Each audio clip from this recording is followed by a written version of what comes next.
Kenapa masih sendiri? Gak bosan kemana-mana sendirian? Pertanyaan itu sering terdengar di telinga saya. Kadang, kedengarannya lucu, gak jarang pula terdengar menyebalkan. Saya pun gak ngerti, kenapa untuk sebagian orang, sendirian jadi hal yang menyeramkan. Padahal sebenarnya gak seseram itu.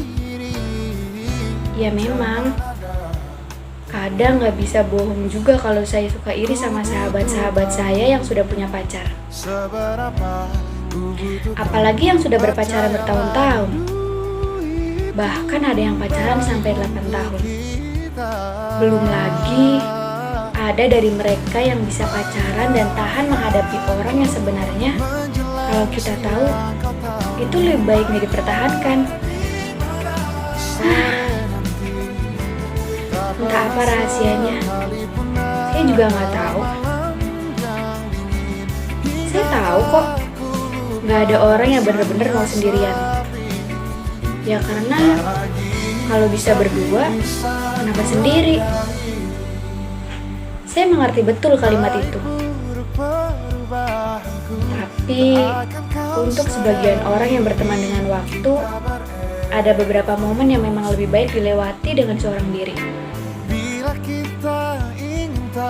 Rasanya tuh kayak, pernah gak sih kedapetan momen yang kayaknya belum deh gitu. Kayaknya belum saatnya deh. Terus orang-orang di sekeliling nanya, ya kenapa gak dicoba dulu? Apalagi follower saya.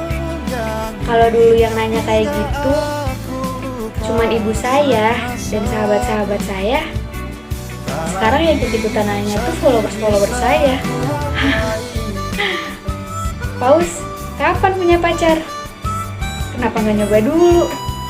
Bukankah hal semacam itu bukan untuk bahan percobaan? Jika benar-benar kita jadikan percobaan, bukankah nantinya akan sangat menyakitkan? Saya udah sering nyoba, tapi akhirnya selalu gagal. Salah di saya yang belum mampu diajak membuat cerita bersama. Ya jadi, ketika dianya udah serius, saya yang merasa berada di cerita yang keliru. Dulu, saya tuh sering nanya ya, kenapa sih susah banget? Kenapa saya nggak bisa membuka hati dan mencoba untuk merangkai cerita yang baru? Dan hal-hal kayak gini memang membingungkan. Saya lupa kapan terakhir kali saya jalin cerita. Kayaknya terakhir kali itu SMA. Saya deket sama orang dalam waktu yang cukup lama. Ya selama-lamanya saya menjalin hubungan, gak sampai setahun. Biasa, anak SMA, cinta monyet gitu. Jadi ya wajar kalau saya lupa seperti apa rasanya, seperti apa bentuk cinta. Ya karena mungkin itu bukan cinta kali ya, cuma perasaan menyenangkan yang singgah sebentar, lalu hilang. Lupa banget rasanya kayak gimana. Lupa aja rasanya menyayangi dan disayangi, mencintai dan dicintai. Karena kalau ada orang yang nanya, lebih baik dicintai atau mencintai? Hal kayak gitu tuh bukan untuk dipilih, bukan? Perkara cinta bisa sempurna kalau kita dapat dua-duanya. Saya pengen deh, beneran. Saya bener-bener pengen coba. Mencoba untuk sayang sama orang. Ngajak jalan, dengerin obrolannya, dengerin keluh kesah dia, jadi tempat berteduh dia. Ya kayak orang pacaran pada umumnya. Tapi pas sudah dicoba tuh, saya gak ngerasain apa-apa. 2 tahun yang lalu kalau gak salah. Atau setahun ya? Atau 3 tahun yang lalu? Ya pernah lah, intinya saya pernah mencoba. Ketika itu mungkin adalah nyali terakhir saya untuk mencoba dekat sama orang. Saya lupa namanya, tapi masih ada bayang wajahnya di kepala. Dari penampilannya pun bisa dibilang lumayan. Dia baik banget. Saking baiknya dia, saya benar-benar bertekad. Pokoknya kali ini harus bisa. Bagaimanapun caranya harus berhasil.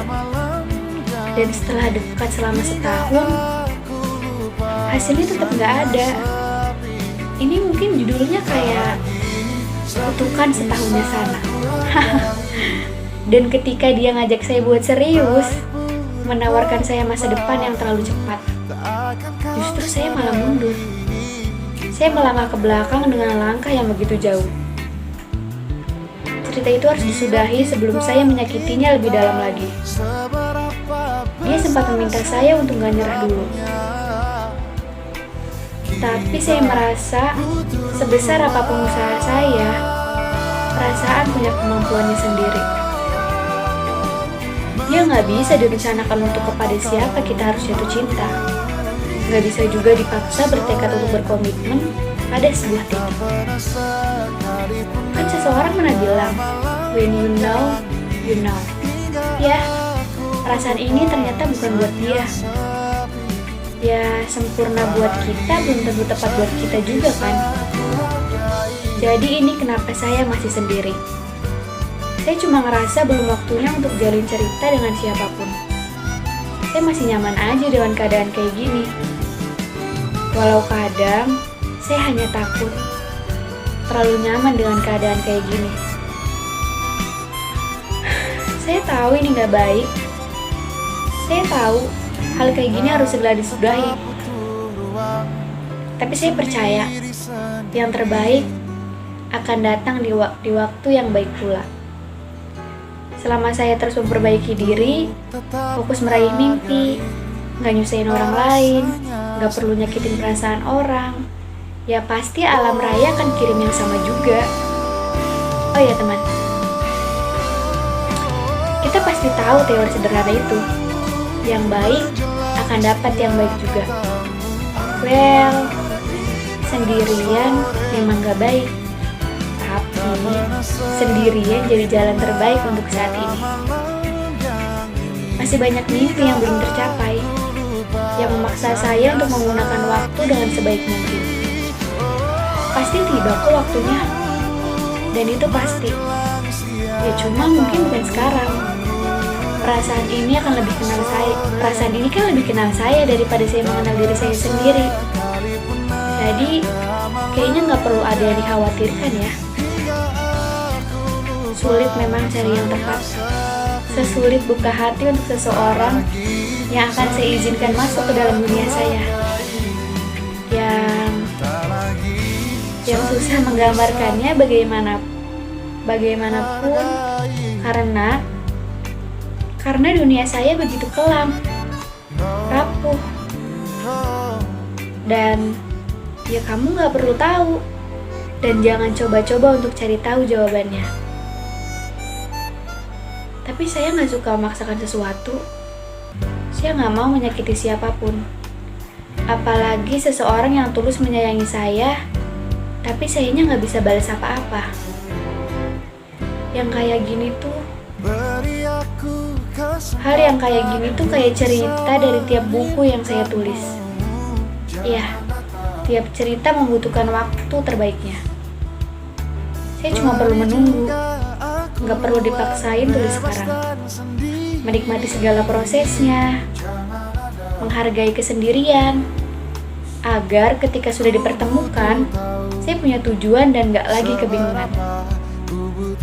Jadi, kenapa saya masih sendiri? Ya karena mungkin saya masih cari separuh perasaan saya yang sengaja saya hilangkan. Karena yang terbaik pasti akan berhasil menemukan. Oh, atau mungkin kenapa saya masih sendiri? Karena orang lain itu bukan kamu.